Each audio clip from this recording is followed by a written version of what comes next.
아시아 영화는 결국 억지 눈물입니다. 뉴욕의 한 명문대 회의실. 서양 영화학자들의 비웃음이 차갑게 울려 퍼졌습니다. 그러나 그 자리에서 단 한 사람만은 끝까지 고개를 숙이지 않았습니다. 35년 동안 세계 영화를 분석해온 냉철한 영화학 교수. 그는 조용히 가방에서 한국에서 가져온 낡은 수첩 한 권을 꺼냈습니다. 당신들이 감상주의라 비웃는 그 나라에는 무려 570년을 이어온 피 끓는 의리와 기적의 역사가 숨쉬고 있습니다. 콧대 높은 미국인 석학을 단숨에 무릎 꿇게 만든 1457년 조선의 그날 밤. 그리고 시공간을 초월해 히말라야 산맥까지 이어진 충격적인 진실. 전 세계를 발칵 뒤집어 놓은 570년의 기적 같은 이야기. 지금 그 충격적인 현장을 확인해 보십시오. 그 전에 잠깐 이야기를 시작하기 전에 구독과 좋아요 눌러주시면 정말 감사하겠습니다. 어디에서 듣고 계신지도 댓글에 남겨주시고 함께 해주세요. 저는 리처드 도슨입니다. 뉴욕의 심장부 컬럼비아 대학교에서 무려 35년째 영화학을 가르치고 있는 종신 교수이자 이제는 장성하여 각자의 가정을 꾸린 두 아들 마이클과 데이비드를 둔 지극히 평범한 미국인 아버지입니다. 제 입으로 이런 말씀을 드리려니 참으로 쑥스럽고 민망하지만 미국 영화 비평계와 학계에서 제 이름 석자 앞에는 늘 피도 눈물도 없는 얼음칼이라는 살벌한 수식어가 따라붙곤 했었죠. 젊은 시절 아내를 먼저 하늘로 떠나보내고 두 아들을 홀로 억척스럽게 키워내면서 제 마음의 벽이 남들보다 조금 더 두껍고 차갑게 굳어버렸는지도 모르겠습니다. 수십 년 동안 칸 영화제, 베니스 영화제를 비롯해 전 세계 내로라 하는 수많은 영화제의 심사위원석. 정중앙에 앉아 수천 수만 편이 넘는 영화들을 그저 차가운 메스로 해체하듯 분석해왔으니까요.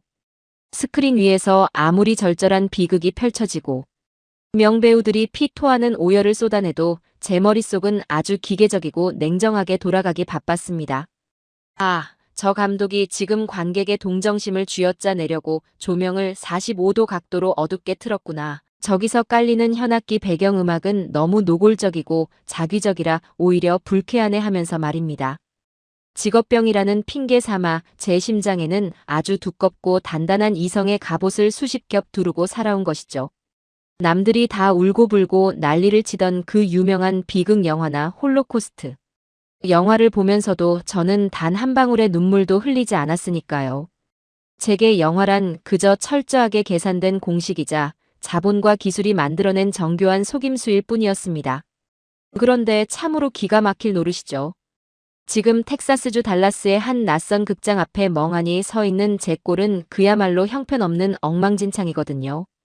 언제나 빳빳하게 다려입던 고급 셔츠는 구겨질 대로 구겨졌고 퉁퉁 부어오른 두 눈은 벌겋게 핏발이 서 있습니다. 떨리는 두 손에는 눈물과 콧물로 흠뻑 젖어 축축해진 손수건이 아주 꽉 쥐어져 있고요. 도대체 감정이라고는 메말라버린 뉴욕의 깐깐한 노 교수에게 무슨 청천벽력 같은 일이 벌어진 것일까요? 이 모든 기적 같은 충격의 시작은 며칠 전 대규모 국제학회 참석차 텍사스 달라스에 도착한 첫날로 거슬러 올라갑니다. 오전 발표 일정을 무사히 마치고 고급 호텔 로비에 앉아 여유롭게 모닝커피를 마시며 신문을 뒤적이고 있었죠. 그런데 주변에서 아주 심상치 않은 이야기들이 계속 귓가를 맴돌더라고요. 처음에는 달라스 외곽의 작은 한인타운 미용실이나 세탁소에서 시작된 입소문이었다고 합니다. 그런데 그 소문이 불과 며칠 만에 텍사스의 콧대 높은 주류 백인 사회로까지 들불처럼 번져나가더니 급기야 지역 로컬 뉴스에서조차 아시아에서 건너온 2시간짜리 최루탄이라며 대서특필을 하고 나선 겁니다. 한국에서 건너온 역사 영화 한 편이 엄청난 폭풍을 일으키고 있다는 소식이었습니다. 단순한 극장 흥행 수준이 아니었죠. 평일 대낮부터 전 좌석이 매진되는 진풍경이 벌어지는 것은 물론이고 영화가 끝나고 조명이 켜져도 관객들이 도무지 자리에서 일어나지를 못한 채 상영관 전체가 집단으로 오열하는 기현상이 벌어지고 있다는 겁니다.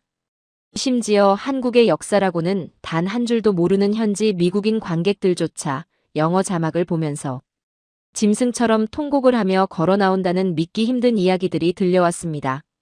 그 순간 제 피 속에 깊숙이 잠들어 있던 비평가로서의 아주 오만하고도 얄팍한 호기심이 꿈틀거리기 시작했습니다.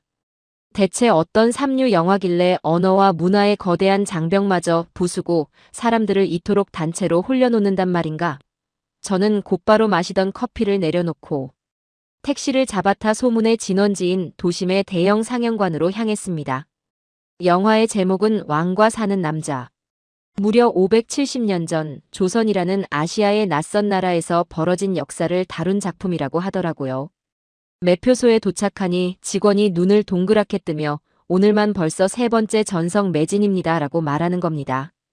간신히 취소된 표 하나를 구해서 북적이는 로비를 지나 상영관 안으로 묵직한 발걸음을 옮길 때만 해도 제 입가에는 아주 비릿하고 거만한 미소가 걸려 있었습니다.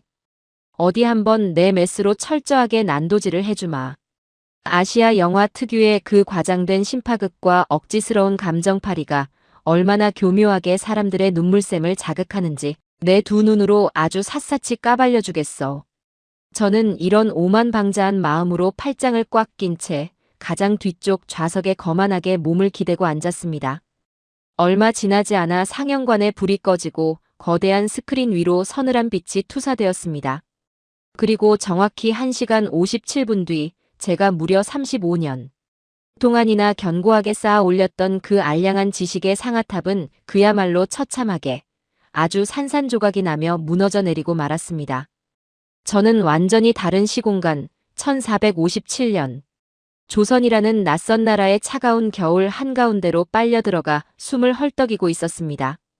스크린 속에는 고작 17살밖에 되지 않은 가여운 소년 왕 단종의 모습이 보였습니다. 피부치인 삼촌에게 무참히 권력을 짓밟히고 왕좌에서 쫓겨나 사방이 깎아지른 절벽과 깊고 검푸른 강물로 가로막힌 첩첩산중 영월이라는 곳으로 유배를 떠나는 장면이었습니다. 그 매서운 눈보라 속을 가마도 없이 비틀거리며 걸어가는 그 앳되고 파리한 얼굴이 클로즈업 될 때부터 제 가슴 한구석이 아주 뻐근하게 조여오기 시작하더라고요. 세상에 무슨 죄를 지은 것도 아니고 그저 왕의 핏줄로 태어났다는 이유 하나만으로 제 아들들보다도 한참 어린 저 핏덩이 같은 소년이 겪어야 하는 무자비한 운명 앞에서 저는 영화의 카메라 워크나 편집 기술 따위는 이미 머릿속에서 하얗게 지워버린 지 오래였습니다. 결국 산골짜기 유배지까지 사약이 내려지고 소년 왕이 차가운 강가에 버려진 채 피를 토하며 쓸쓸하게 숨을 거두는 장면이 스크린을 가득 채웠습니다. 그런데 그 뒤를 이어 반포된 새 왕의 끔찍한 어명이 제 심장을 그야말로 꽁꽁 얼어붙게 만들었습니다. 반역자 단종의 시신을 수습하는 자는 본인은 물론이고 부모와 자식까지 삼족을 멸하겠다. 저는 앞서 말씀드렸듯 눈에 넣어도 아프지 않을 두 아들을 목숨처럼 키워낸 아버지입니다. 화면에 울려 퍼지는 그 삼족을 멸하겠다는 명령이 뜻하는 바가 무엇인지 뼛속 깊이 너무나도 소름 끼치게 다가왔습니다. 삼족을 멸한다는 것은 내가 누군가에게 동정심을 베풀어 선행을 하는 순간 내 사랑하는 자식들의 목이 형장의 이슬로 무참히 잘려나간다는 뜻 아닙니까? 내 부모의 사지가 찢기고 내 자식들이 노비로 팔려가는 지옥을 견뎌야 한다는 겁니다. 세상 천지의 어떤 미친 아버지가 어떤 정신 나간 사람이 피 한 방울 섞이지 않은 타인의 시신을 거두기 위해 자기 자식들을 그 끔찍한 사지로 몰아넣는단 말입니까? 권력의 서슬퍼런 칼날 앞에서 백성들 모두가 공포에 질려 문을 굳게 걸어 잠그고 쥐죽은 듯 숨어버리는 그 숨막히는 침묵의 시간. 저 역시 스크린을 바라보며 마른 침만 꿀꺽꿀꺽 삼키고 있었습니다. 그래, 저게 당연한 거야. 어쩔 수 없잖아. 내 자식을 살리려면 모른 척 해야지. 그게 추악하더라도 진짜 인간의 본능이야. 속으로 수없이 제 자신을 합리화하면서 말입니다. 그런데 바로 그 칠흑 같은 절망의 순간 스크린 속 어둠을 뚫고 한 남자가 꽁꽁 얼어붙은 강변으로 천천히 걸어 내려오기 시작했습니다. 어흥도라는 이름의 늙고 초라한 시골 말단 관리였습니다. 가족들이 새근새근 잠든 방문을 한참 동안이나 처연하게 바라보던 그가 끝내 아무도 나서지 않는 그 끔찍한 공포의 강가로 묵묵히 발걸음을 옮긴 겁니다. 그는 두려움에 온몸을 사시나무처럼 떨면서도 어린 왕의 시신 앞에 무릎을 꿇고 엎드려 자신의 체온으로 얼어붙은 시신을 녹이고 정성껏 예를 갖추었습니다. 자신의 하나뿐인 목숨은 물론이고 세상 무엇과도 바꿀 수 없는 가족들의 붉은 피까지 전부 담보로 내놓은 채 말입니다. 그 남자의 굽고 초라한 등이 화면을 꽉 채우는 순간 제 가슴속 깊은 곳에서 아주 거대한 댐이 우지끈 무너져 내리는 소리가 들렸습니다. 동시에 제 두 눈에서 뜨거운 액체가 도저히 통제할 수 없는 폭포수처럼 터져 나오기 시작했습니다. 저는 평생을 차가운 이성으로 똘똘 뭉쳐 살아왔다고 오만하게 자부하던 놈입니다.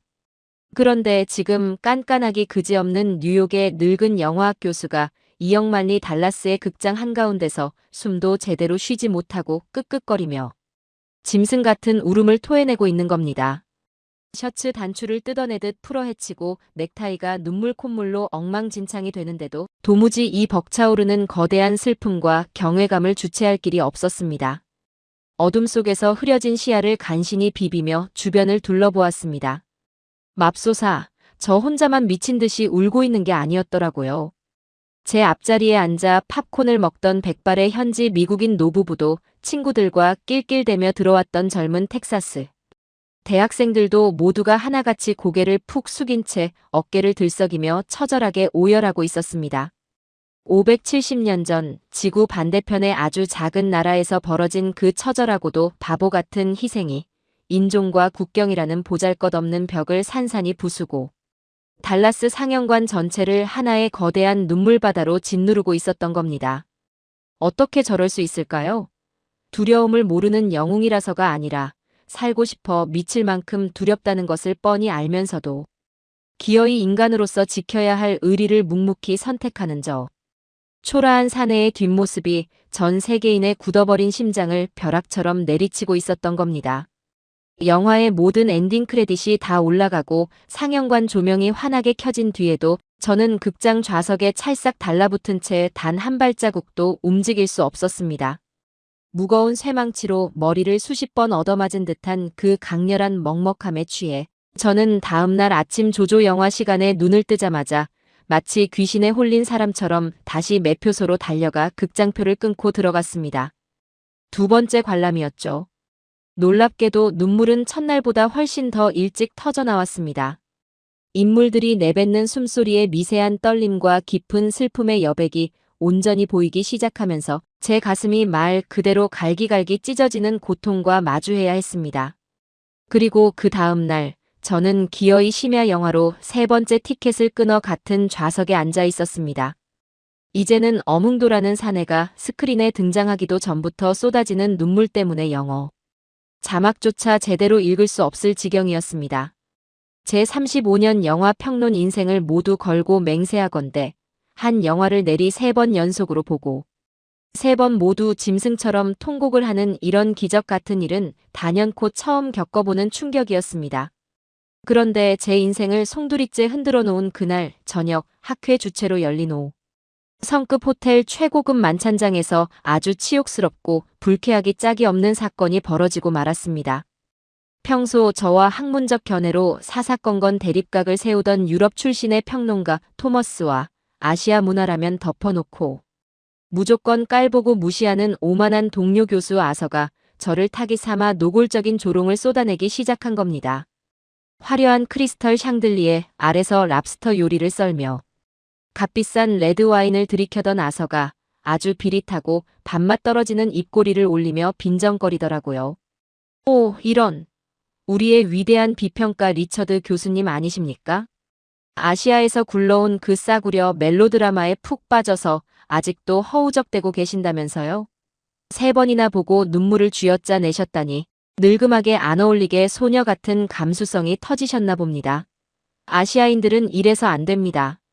감정을 통제할 줄 모르고 그저 눈물샘 자극하는 데만 혈안이 되어 있으니까요. 그 모욕적인 말이 끝나기가 무섭게 옆에 앉은 토머스도 냅킨으로 입을 닦으며 낄낄거리고 나섰습니다. 맞습니다. 한국 영화들 특유의 그 과장된 감정파리에 완벽하게 낚이신 겁니다. 역사적 사실을 적당히 비틀어서 억지 감동을 버무려내면 관객들의 동정심 지갑이 열린다는 건 아주 흔해 빠진 삼류수법인데 명색이 뉴욕 컬럼비아대 종신 교수가 그런 얄팍한 상업적 트릭에 속아 넘어가 오열을 하셨다니. 참으로 유감스럽기 짝이 없습니다. 그들의 그 뻔뻔하고도 뼈대 없는 오만한 태도에 제 혈관 속 피가 거꾸로 솟구치다 못해 용암처럼 펄펄 끓어오르기 시작했습니다. 저는 쥐고 있던 묵직한 은색 포크를 대리석 테이블 위로 쾅 소리가 나게 거칠게 내동댕이 치며 자리에서 벌떡 일어났습니다. 당신들이 1초도 보지 않고 그 알량한 혓바닥으로 함부로 짓거리는 그 영화 안에는 당신들의 그 잘난 머리통이나 컴퓨터 엑셀 데이터로는 평생을 가도 절대 계산해내지 못할 위대한 인류애와 숭고한 영혼이 살아 숨쉬고 있소.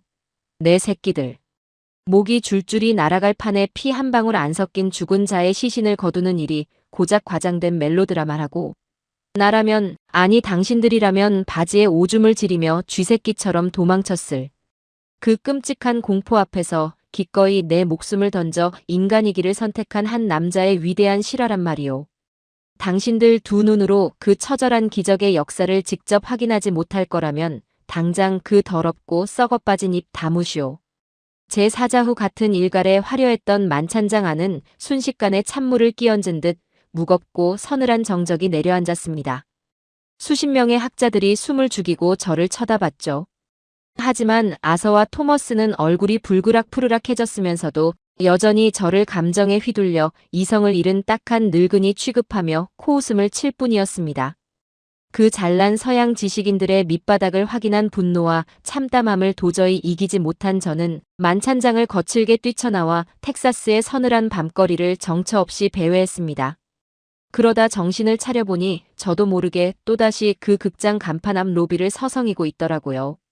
제 심장을 무참히 후벼 팠던 그 영화의 대형 포스터 앞을 멍하니 맴돌고 있는데 로비 구석 낡은 벤치에 앉아 계시던 백발의 노신사 한 분이 팸플릿을 손에 쥔 채 저를 향해 천천히 다가오셨습니다. 깔끔하게 빗어넘긴 은발에 아주 깊은 주름이 패인 낡은 트렌치코트를 입은 한국인 교민이셨습니다. 그분은 온화하지만 수백 년의 세월을 품은 듯 깊이를 알 수 없는 먹먹한 눈빛으로 저를 똑바로 바라보시며 유창한 영어로 조용히 입을 여셨습니다. 교수님, 제가 지난 사흘 내내 이 극장 구석에서 교수님이 오열하시는 모습을 묵묵히 지켜보았습니다. 남의 나라, 그것도 570년이나 지난 아득히 먼 옛날의 아픈 역사에 그토록 뜨겁게 피눈물을 흘려주는 푸른 눈의 이방인은 처음이라 계속 눈길이 가더군요. 삼족이 멸해지는 공포 앞에서도 기어이 왕을 품었던 어뭉도라는 사람의 그 바보 같은 의리가 교수님의 마음에도 가닿았습니까? 저는 여전히 붉게 달아오른 눈시울을 훔치며 씁쓸하지만 아주 단호하게 고개를 끄덕였습니다. 네, 어르신. 제 60평생, 그리고 35년. 학자 인생을 통틀어 이토록 제 가슴을 산산이 찢어놓는 위대한 선택은 본 적이 없습니다. 저 역시 두 아들의 아버지로서 자식들의 목숨을 걸고 남의 시신을 거둔다는 건 인간의 본능을 거스르는 감히 상상조차 할 수 없는 기적 그 자체이니까요. 제 진심 어린 대답을 조용히 들으시던 노신사분은 희미한 미소를 지으시더니 제 인생의 궤도를 송두리째 뒤바꿔 놓을 너무나도 충격적인 진실 하나를 벼락처럼 던지셨습니다. 교수님께서 저 스크린을 통해 보며 오열하신 그 이야기는 진짜 우리 한국 역사가 가진 무게의 절반의 절반도 채 보여주지 못한 겁니다. 영화는 그저 시작일 뿐이지요.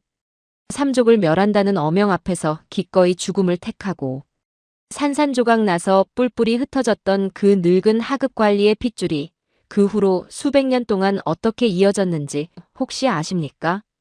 저는 숨소리조차 내지 못한 채 침을 꼴깍 삼키며 그분의 입술만 뚫어져라 바라보았습니다. 그 바보 같고 미련한 핏줄이 말입니다. 나라를 통째로 빼앗겼던 일제의 강점기 시절에는 기꺼이 자기 한 목숨을 던져 상하이 임시정부의 선전부장이자 백범 김구 선생의 비서로 들어가 목숨 건 독립운동에 뛰어들었습니다. 엄황섭이라는 이름으로요. 그리고 그뿐만이 아닙니다. 지금 이 현대시대에는 산소가 부족해 숨도 쉴 수 없는 히말라야 8,000m 데스존의 꽁꽁 엄 빙벽에 기어올라 아무도 살아서 오르려 하지 않는 그 사지에서 죽은 동료의 시신을 등에 업고 피눈물을 흘리며 내려오고 있습니다. 엄홍길이라는 이름의 산악대장으로 말입니다.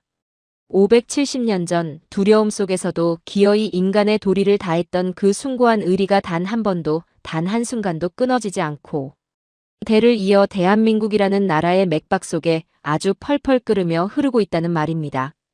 노신사분의 그 묵직하고도 떨리는 음성이 제 고막을 때리는 순간 저는 아주 거대한 쇠망치로 뒤통수를 정통으로 얻어맞은 것처럼 온몸이 뻣뻣하게 굳어버리고 말았습니다.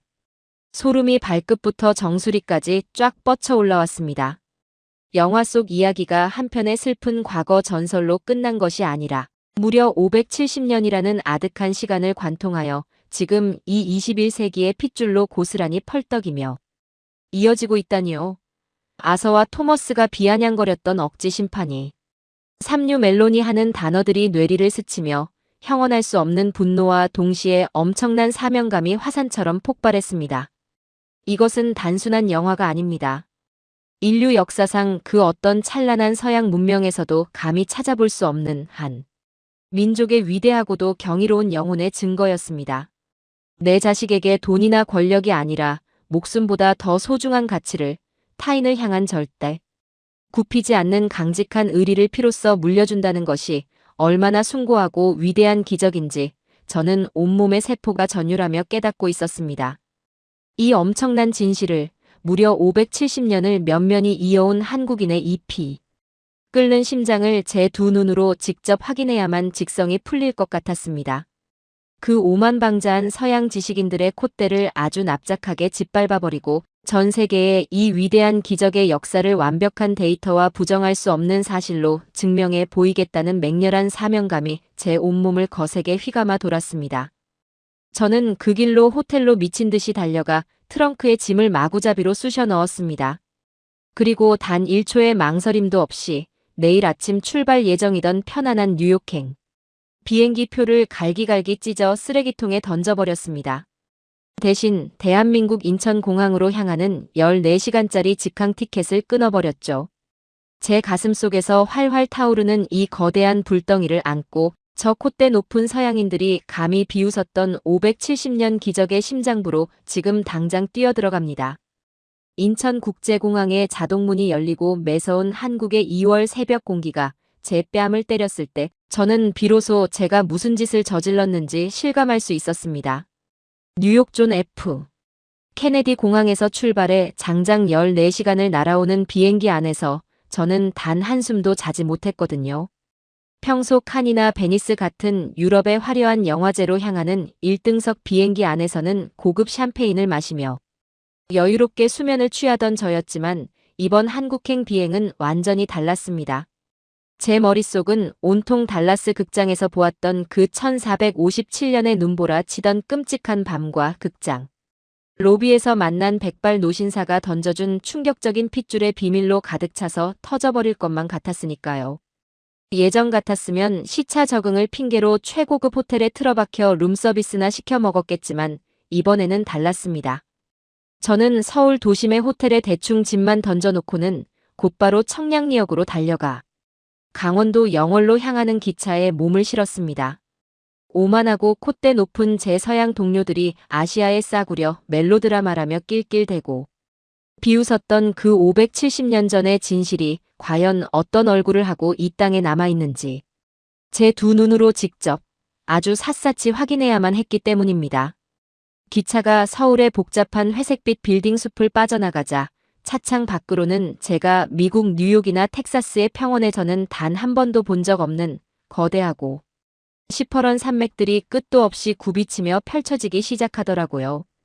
기차가 험준한 산길과 아찔한 계곡을 따라 강원도 영월이라는 곳을 향해 깊숙이, 아주 깊숙이 들어갈수록 제 가슴은 점점 더 무거운 쇳덩이에 짓눌리는 것처럼 턱턱 막혀왔습니다.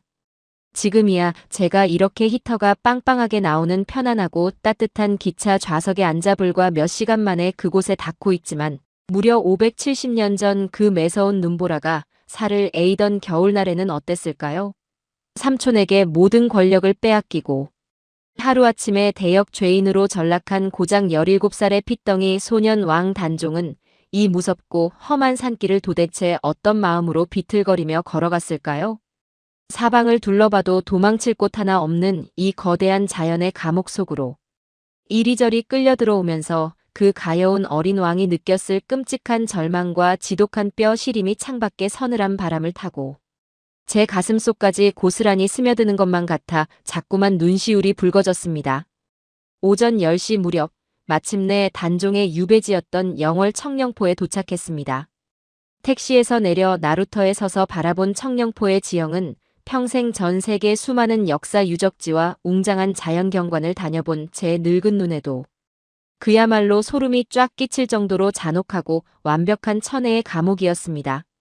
앞과 양옆으로는 수심을 감히 헤아릴 수도 없는 검푸른 서강의 거친 물줄기가 반원 모양으로 잔인하게 휘감아 돌고 있었고 등 뒤로는 도저히 인간의 두 발로는 기어오를 수 없는 깎아지른 600척의 아찔한 암벽이 하늘을 시커멓게 가리고 있었거든요. 삐걱거리는 작은 나룻배를 타지 않고는 단 한 발자국도 밖으로 나갈 수 없는 철저하게 세상과 단절된 끔찍한 사지였습니다. 차가운 강물을 건너 청령포 안으로 발을 내딛는 순간 일반적인 관광지 특유의 떠들썩한 웃음소리는 온데간데 없고 귓가를 때리는 스산한 바람소리와 앙상한 나뭇가지가 부딪히는 소리만이 가득했습니다. 이곳저곳에서 저처럼 그 영화를 보고 멀리서 찾아온 듯한 한국인 관객들이 옷깃을 여미며 조용히 손수건을 꺼내 눈물을 훔치는 모습이 보였죠. 단종이 머물렀다는 비좁고 초라한 어소터에 섰을 때 제 시선을 완전히 빼앗아버린 것은 바로 수백 년 된 거대한 소나무 숲이었습니다. 하늘을 찌르듯 솟아있는 수십 그루의 굵은 소나무들이 마치 누군가와 철석같이 약속이라도 한 것처럼 일제히 한쪽 방향을 향해 기이하게 허리를 굽히고 있었거든요. 그 광경을 너클 잃고 바라보던 저에게 옆을 지나가던 현지 문화 해설사의 설명이 제 심장을 무참히 내리쳤습니다. 교수님, 이 나무들을 이곳 사람들은 단종 소나무라고 부릅니다. 17살 어린 왕이 밤마다 첩첩산중 이 좁은 마루에 앉아 한양 땅에 홀로 두고 온 18살의 어린 아내를 그리워하며 서쪽을 향해 매일같이 피눈물을 흘렸거든요. 그 슬픔이 얼마나 깊고 사무쳤으면 수백 년 동안 이 산천에 말 못하는 나무들조차 왕의 슬픔을 함께 나누고 위로하듯 모두 서쪽 한양을 향해 몸을 굽힌 채 자라난 것이지요. 저는 서양의 합리주의와 과학적 잣대로 평생을 무장해온 학자입니다. 나무가 햇빛을 향해 자란다는 식물학적인 분석 따위는 얼마든지 들이댈 수 있었죠. 하지만 그 순간만큼은 그런 알량한 과학적 지식 따위는 아무런 소용이 없었습니다. 570년이라는 아득한 세월 동안 켜켜이 쌓인 한 맺힌 슬픔이 살아 숨쉬는 자연의 몸통마저 이토록 처절하게 비틀어버렸다는 사실 앞에서 콧대 높은 뉴욕의 영화학 교수는 그저 입을 꾹 다문 채 거칠고 차가운 소나무 껍질을 쓸어내리며 소리 없이 굵은 눈물방울을 뚝뚝 흘릴 수밖에 없었으니까요. 그리고 1457년 음력 10월 24일 마침내 이 잔혹하고 외로운 감옥으로 숙부의 사약이 당도했습니다. 영화에서 보았던 그 숨막히는 끔찍한 어명, 역적 단종의 시신에 손을 대는 자는 삼족을 멸하겠다는 세조의 서슬. 퍼런 칼날 같은 명령이 이 영월 땅 전체에 핏빛으로 떨어졌던 바로 그날 밤입니다. 저는 청령포의 차가운 강변 자갈밭에 털썩 주저앉아 두 아들을 둔 한 명의 아버지로서 수백 번 수천 번 제 자신에게 가혹한 질문을 던졌습니다. 리처드 돛은 만약 내가 저 시대에 살던 평범한 조선의 백성이었다면 넌 과연 저 강가로 나갈 수 있었을까? 대답은 저를 너무나도 비참하고 부끄럽게 만들었습니다. 아니요, 저는 절대로 결단코 단 한 발자국도 나서지 못했을 겁니다.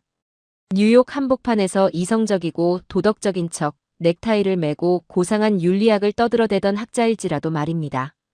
내 두 눈에 넣어도 아프지 않을 두 아들, 마이클과 데이비드의 목이 작두에 잘려나가고 온 집안이 끔찍한 피바다가 되는 생지옥을 감수하면서까지 남의 시신을 챙길 용기는 제게 단 1g도 존재하지 않았으니까요.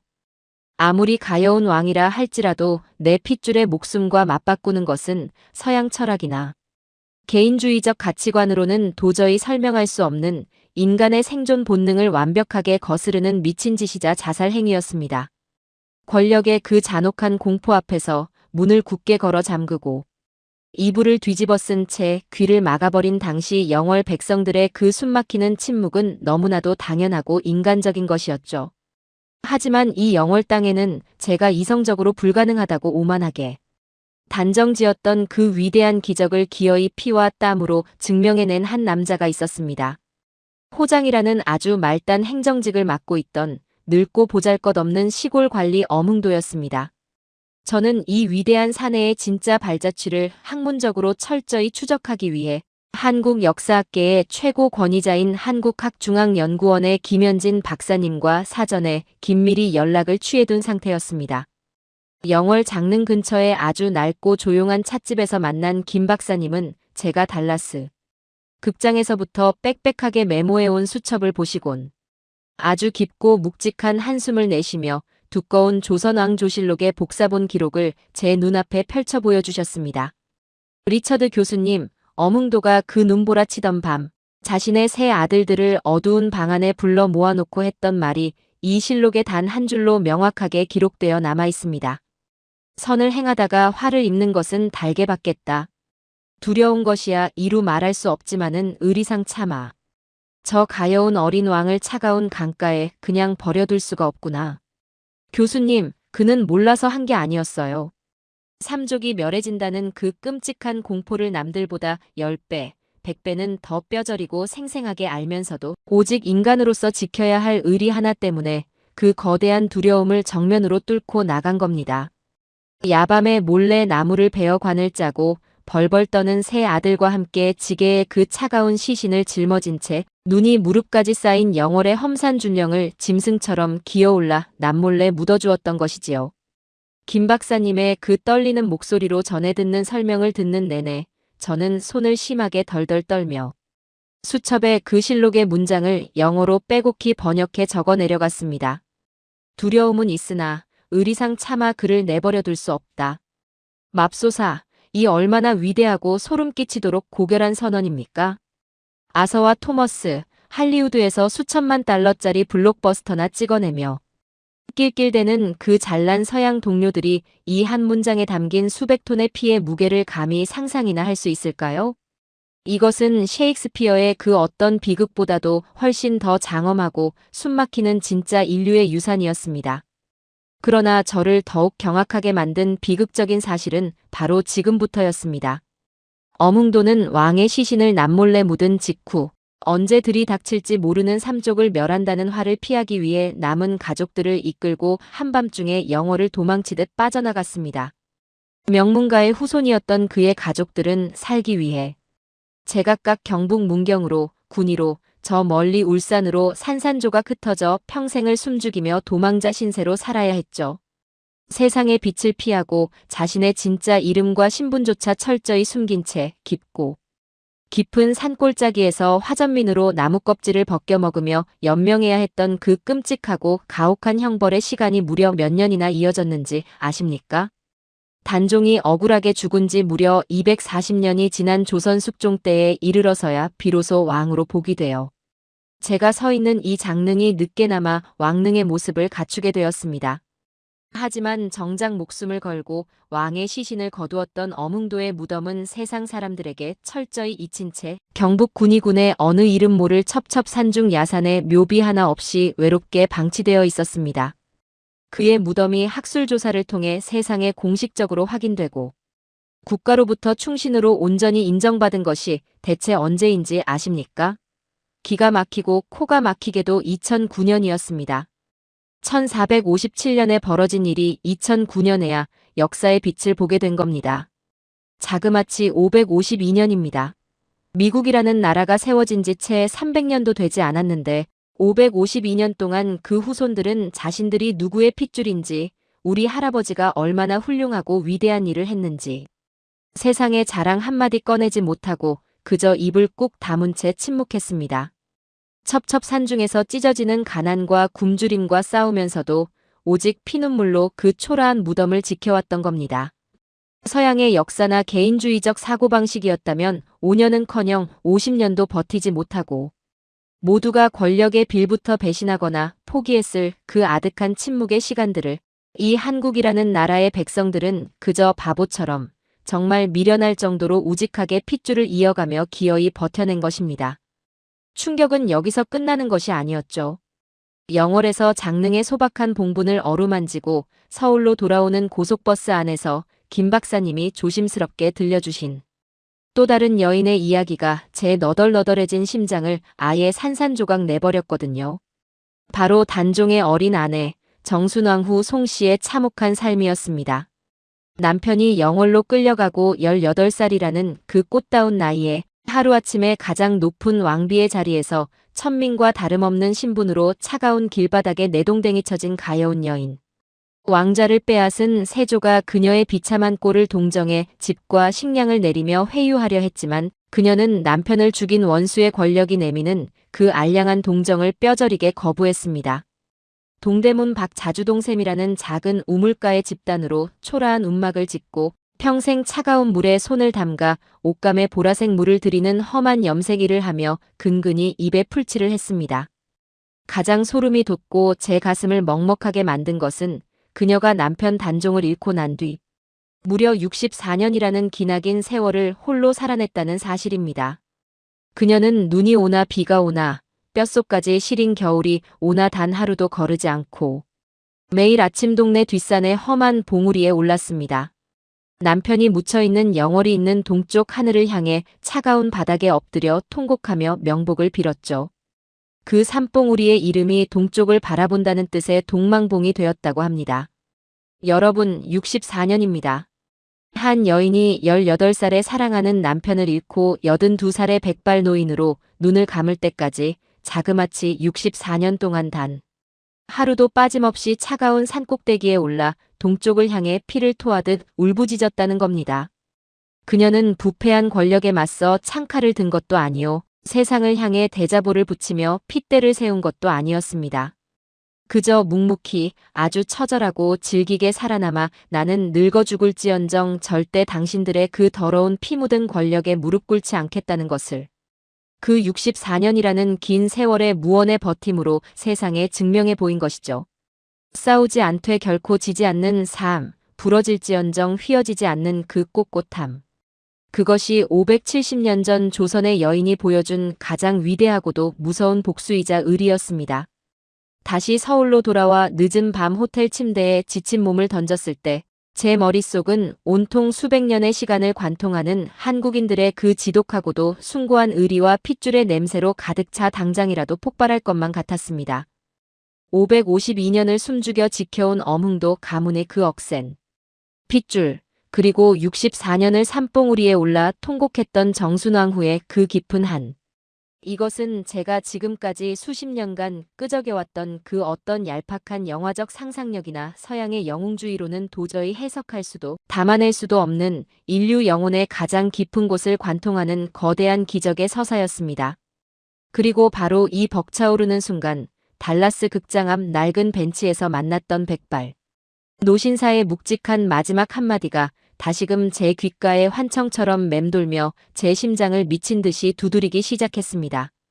그 늙은 하급 관리의 핏줄이 수백 년을 뛰어넘어 독립운동가로 그리고 히말라야 8,000m 빙벽에 오르는 산악인으로 이어졌습니다. 이제 저는 단순한 뉴욕의 영화학 교수가 아닙니다. 552년 동안이나 깊은 산속에 감춰져 있던 이 위대한 핏줄의 궤적을 끝까지 추적하여 저 잘난 서양 엘리트들의 오만한 콧대를 아주 철저하게 짓밟아버릴 진실의 추적자이자 한 명의 끓어오르는 미국인 아버지로서 내일 아침 해가 밝는 대로 그 기적 같은 후손들의 진짜 위대한 이야기를 온 세상의 눈부신 빛 한가운데로 끌어올릴 것입니다. 호텔 방 창문 너머로 서울의 눈부신 아침 해가 붉게 떠오르고 있었지만 저는 뜬 눈으로 밤을 꼬박 하얗게 지새우고 말았습니다. 피곤함 따위는 조금도 느껴지지 않았습니다. 오히려 제 온몸의 세포 하나하나가 금방이라도 터져버릴 듯 팽팽하게 당겨져 뜨거운 핏방울들이 미친 듯이 혈관을 타고 요동치는 것만 같았거든요. 책상 위에는 어제 김현진 박사님이 제게 건네주었던 두꺼운 서류 뭉치와 제가 밤새도록 미국 포털 사이트와 한국의 역사 자료실을 미친 듯이 뒤져가며 빼곡하게 번역해 놓은 영어 메모들이 산더미처럼 쌓여 있었습니다. 달라스 극장에서 제 심장을 산산조각 냈던 그 570년 전의 바보 같고 미련한 충절. 삼족을 멸한다는 그 서슬 펄런 어명 앞에서도 어린 왕의 얼어붙은 시신을 기어이 품에 안았던 어흥도라는 시골 관리의 피가 도대체 수백 년의 세월을 뛰어넘어 어떻게 이 현대시대까지 살아서 펄떡이고 있는지 그 충격적인 실체를 제 두 눈으로 하나하나 확인해 나가는 과정이었습니다. 자료를 한 장 한 장 넘길 때마다 저는 35년 동안 뉴욕의 상아탑 안에서 서양의 합리주의와 개인주의만을 맹신하며 살아왔던 제 자신이 너무나도 한심하고 부끄러워 견딜 수가 없었습니다. 어흥도 가문의 그 억센 핏줄은 단순히 산골짜기에 숨어 명맥만 간신히 유지했던 것이 아니더라고요. 그들의 피 속에는 두렵지만 인간의 도리상 차마 외면할 수 없다는 그 위대한 의리의 DNA가 아주 선명한 불도장처럼 찍혀서 대물림되고 있었던 겁니다. 그 첫 번째 충격적인 증거가 바로 일제강점기라는 조선의 역사가 또다시 칠흑 같은 암흑 속으로 곤두박질 쳤던 비극의 시대에 터져나왔습니다. 1910년 나라가 통째로 일본의 군화 발밑에 짓밟히고 지도에서 이름조차 지워져 버렸을 때 이 땅의 수많은 지식인과 권력자들은 일찌감치 백기를 들고 일제의 빌부터 부귀영화를 누리기를 선택했었죠. 서양의 계산법으로 따지면 그것이 가장 현명하고 합리적인 생존 방식이니까요. 다 끝난 싸움에 목숨을 거는 것은 미련한 짓이라고 서양 학문은 가르칩니다.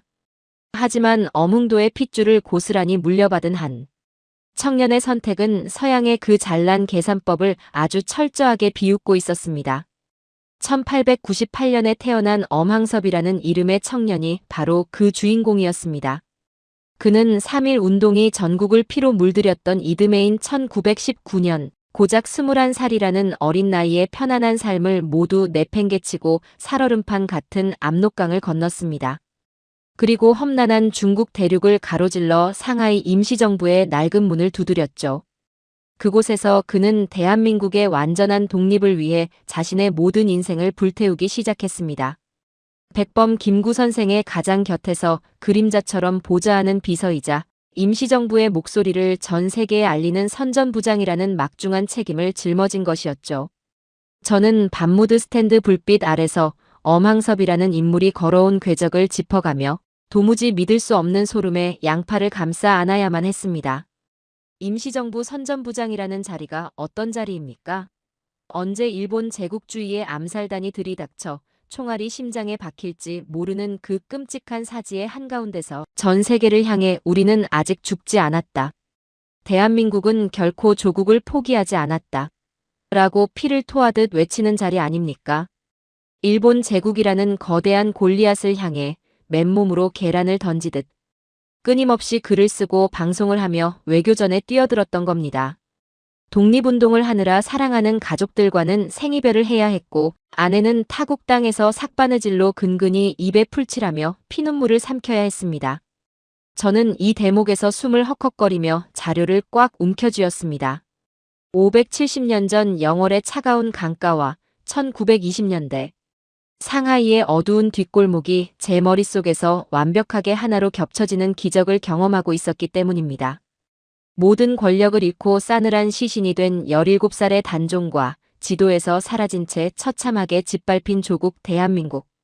그리고 목이 날아갈 것을 알면서도 왕의 시신을 거두었던 조상 어흥도와 언제 죽을지 모르는 타국 땅에서 나라의 이름을 되찾기 위해 목숨을 던진 후손 엄항섭. 대상만 죽은 왕에서 죽어가는 조국으로 바뀌었을 뿐 그 숭고한 정신의 뼈대는 무섭도록 똑같이 일치하고 있었습니다. 남들은 다 끝났다고 미친 짓이라고 손가락질하며 도망칠 때 이 바보 같은 가문의 남자들은 두려운 것이야 있지만은 의리상 차마 내 조국을 그냥 버려둘 수가 없구나라며 또다시 가족의 안위마저 내던진 채 기꺼이 죽음의 불구덩이 속으로 뛰어들었던 것입니다. 어떻게 이럴 수가 있습니까? 어떻게 인간의 핏줄이 이토록 지독하리만치 고결하게 500년을 건너뛰어 이어질 수 있단 말입니까?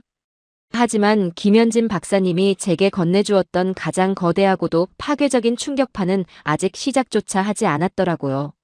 엄항섭 선생의 치열했던 독립운동 기록을 읽으며 쏟아낸 눈물이 채 마르기도 전에 저는 다음 자료의 첫 페이지를 넘기는 순간 심장이 그대로 멈춰버리는 듯한 엄청난 전율에 휩싸이고 말았습니다. 그것은 아주 먼 옛날의 역사책에 박제된 이야기가 아니었습니다. 바로 지금 우리가 숨쉬고 살아가는 이 21세기 현대시대에 전 세계 외신들을 경악하게 만들었던 어느 세계적인 산악인의 살아있는 실화였거든요. 그 사람의 이름은 엄흥도의 또 다른 후손인 엄홍길이었습니다. 제가 영화 평론을 하느라 스포츠 쪽은 잘 몰랐지만 엄홍길이라는 이름은 미국 뉴욕에서도 몇 번 들어본 적이 있을 만큼 세계 산악계에서는 전설 그 자체로 통하는 인물이었습니다. 인간의 발길을 허락하지 않는 히말라야 8,000m 이상의 깎아지른 봉우리들. 산소가 지상의 3분의 1밖에 되지 않아 숨을 쉬는 것조차 칼로 가슴을 난도질당하는 것 같은 고통이 뒤따른다는 이른바 데스존입니다. 엄홍길 대장은 그 죽음의 봉우리 14개를 모조리 정복한 것도 모자라 공식 14좌의 야룬칸과 로체샤르를 더해 무려 세계 최초로 16좌를 완등한 인간 한계를 초월한 거인이었습니다. 그 어마어마한 대기록을 세우는 과정에서 수십 미터 크레바스로 추락하기도 하고 동상에 걸려 발가락을 잘라내야 했으며 눈사태에 휩쓸려 죽을 고비를 무려 6번이나 넘기면서도 기어이 다시 산에 올랐던 초인적인 사람이었죠. 그런데 제가 새벽녘 호텔방에서 짐승처럼 엉엉 소리 내어 울어버린 이유는 그가 세운 그 대단한 세계 신기록 때문이 절대 아니었습니다. 제 가슴을 산산이 찢어놓은 것은 그가 2005년에 꾸렸던 이른바 휴먼 원정대의 참혹하고도 위대한 기록이었습니다. 서양의 알피니즘, 즉 서양인들이 산을 오르는 방식은 아주 철저하게 개인의 성취와 명예, 그리고 합리적인 이성에 바탕을 두고 있습니다. 그래서 히말라야 8,000m 데스존에서 동료가 조난을 당하거나 숨을 거두면 그냥 그 시신을 얼어붙은 빙벽에 그대로 내버려두고 하산하는 것이 너무나도 당연한 불문율이자 상식으로 통합니다. 시신을 수습하려다가는 살아있는 사람마저 목숨을 잃게 되니 죽은 자는 산을 오르는 다른 이정표로 남겨두고 산 사람이라도 살아서 내려오는 것이 서구 사회의 가장 이성적이고 현명한 계산법이니까요. 하지만 이 한국인 엄홍길의 몸속에 흐르는 피는 그런 서양의 차가운 계산법을 완전히 거부하고 있었습니다.